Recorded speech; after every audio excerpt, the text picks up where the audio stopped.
Basta't may laman ang bulsa mo ay busog ang tiyan mo. Hi, madayaw na adlaw.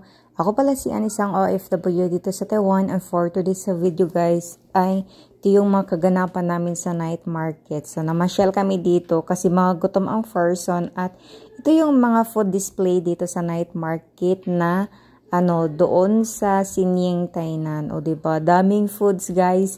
Pera na lang talaga ang kulang at kung paano mo ubusin yung pagkain na bibilhin mo.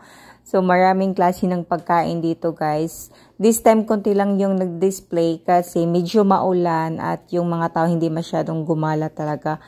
At ito lang lahat yung mga foods na half lang ata yung napuntahan namin kasi hindi na kami talaga naglibot kasi maulan talaga guys, as in.